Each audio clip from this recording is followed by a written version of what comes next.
talk about junk? I want to talk about junk. I've been dying to talk about junk. Okay, I'm going to talk about junk. It's in the key of A. Let's start with the verse. Okay. The hive mind, never more than 10 feet wide. You got the peaches, I got the rhyme. The fine tip. You get the idea? We're jamming on A.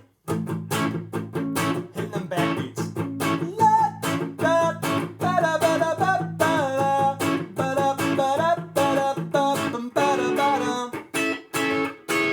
Those little diddles things. B minor 9. Flutter on B minor 9. And then F sharp minor 7. With the third up there in the pinky. And then let off that pinky. And then, I don't want to name this chord. But index finger on all, on the lowest 5 strings. Fret 9.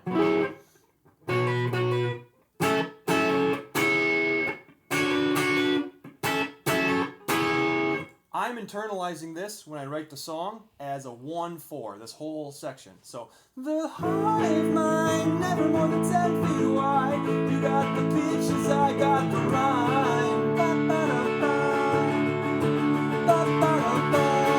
So it's kind of like a folky song. I didn't want a folk song, so then I had to figure out ways to make it not sound like a folk song. So I throw in these,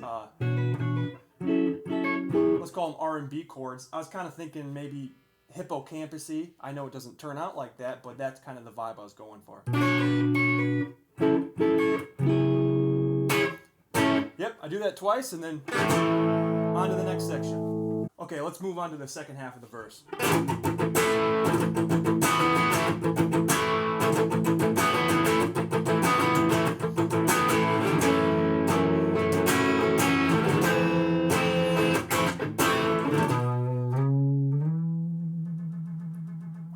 Okay, I'm just following the drums. I wrote this section on the drums, and I just really wanted to follow that drums. So the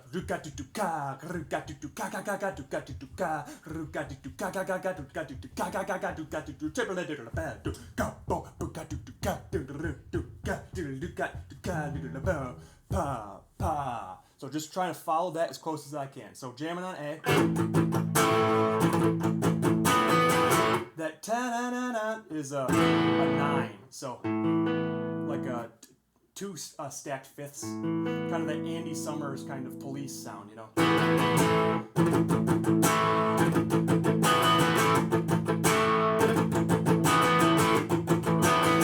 On the triplet. Ta-ta-da-ta, ta-da-da-da-da-ta. And then this is just the F sharp minor 7, the 6th chord. And then F major 7.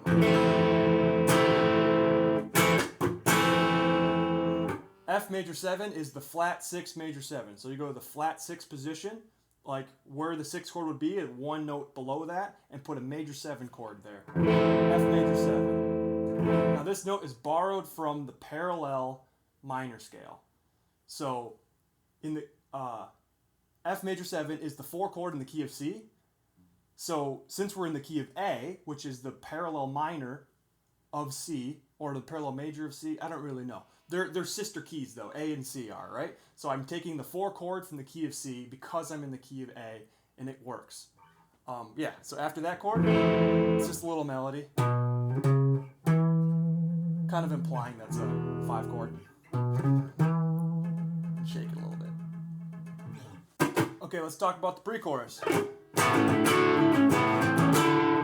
Cause I got a plan that could put us in jail. Send me your letters and jump in the mail, and I'll bail for the second time. Just like the first verse, this has an underlying chord progression that I'm kind of just implying the whole time. That's true for all of music. I'm not making up anything crazy. So there's a folk song hidden beneath this, just going, I got a plan that could put us in jail. So send me your letters and jump in the mail, and I'll bail for the second time. So that's a 1, 4, 1, 4, and then a sharp 4, half diminished chord. That sharp 4 half diminished. It's borrowed from the Lydian scale, so A Lydian. It's an A Lydian chord. It's the 4th chord in A Lydian. It's the 7th chord in E major. I don't know how you want to think about it. I'm thinking about it as I'm taking the 4th note in the scale, which is D, and I'm sharpening it. So I wanted that Lydian sound. So that Lydian sound could be made with a major 2 chord, with a sharp 4 half diminished chord. It could be made with a 5 chord major 7. But the one that I liked the most was that one right here, this sharp 4 half diminished. So I got a plan that could put a syntag on D.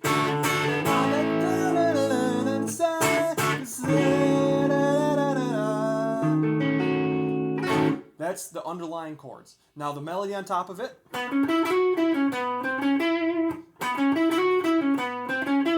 Just a little pentatonic thing.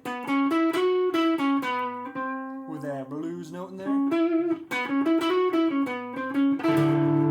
Okay, now you do that with a droning note beneath it just to get that kind of liveliness.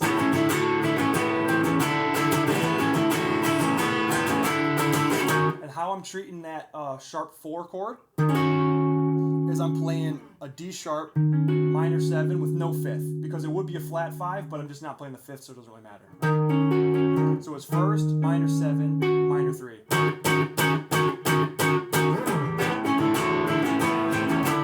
Okay, then the second time around, that's a 4 chord, a 4 major 7, right? So D major 7. And how I'm voicing it is D major 7 and then a 5th, because I don't need all those notes in there. I just kind of want that. Yep. So that's the end of the pre-chorus. Okay, the end of the pre-chorus goes right into the beginning of the chorus via an interesting chord. That interesting chord is an A sharp minor 7.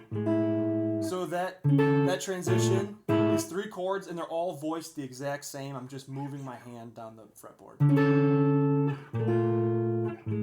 So D major 7, A sharp major 7, A major 7. Now that A sharp major 7 is really important for, harmonically really important, because that's introducing that minor 6 note, that minor 6 in reference to A. And that note is really important to me because that's the driving resolution of the melody. The doctor of my eyes, doctor of my eyes are susceptible to lies. So that it's the note that would be in the minor plagal cadence. So that doctor of my eyes.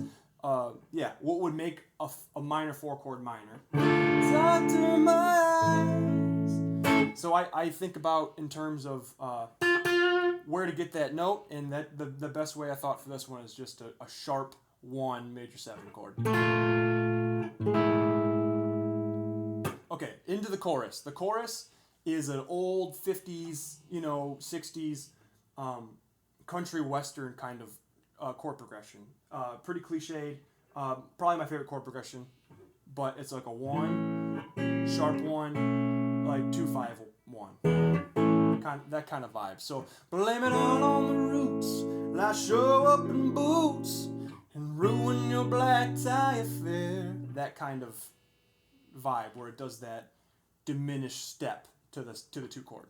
So A sharp fully diminished, and then B with the 2 chords. So B minor 9. I have the 9 in there rather than the 3. And then from the B minor 9, the first time around we go to a D half diminished,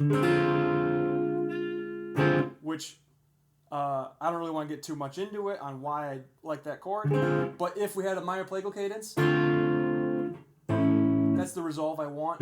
But it's just 1 step darker than the minor plagal cadence. It's a minor plagal cadence with an extra flat in there. So just to give that extra pull. How So the second time around, you got the A, and I'm walking up the A to A A sharp, but keeping the rest of the chord intact, so that I can get to that 2 chord, and then get to ultimately the 5 chord, which I'm playing as a 4/5. By the junk inside my cabeza to place a meaningful part. I use the junk inside my head to fill the void that's in my heart. That last chord, I don't want some cheesy 5 chord. I hate 5 chords, to be honest. I don't want some hunky-dory. I don't want that, so I try to keep it a little more low-key with what I call a Lydian chord.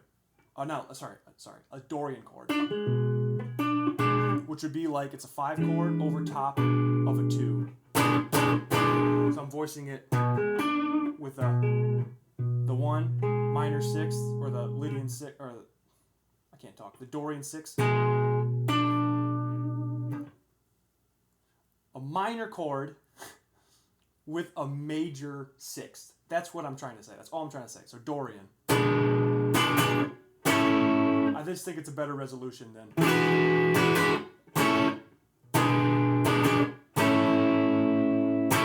And then the post-chorus.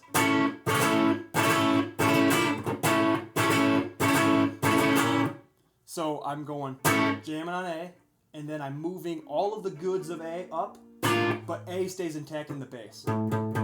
So they're playing a B flat major up top, but the bass is still on A.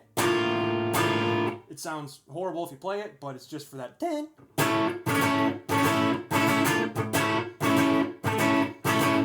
And then the same kind of thing, but now I'm moving, just like in the chorus, I move it so it's almost like an A sharp diminished. Because we're going to the 2 chord in the... Listen to the song, you'll understand. Yep, so that's the whole song. I do, variations here and there. The big awesome chord where it goes, ah! That's just a fun chord. I can talk about that later, I guess. But I just found it by smashing keys on the piano until I felt something that was really good. Yep. That's junk.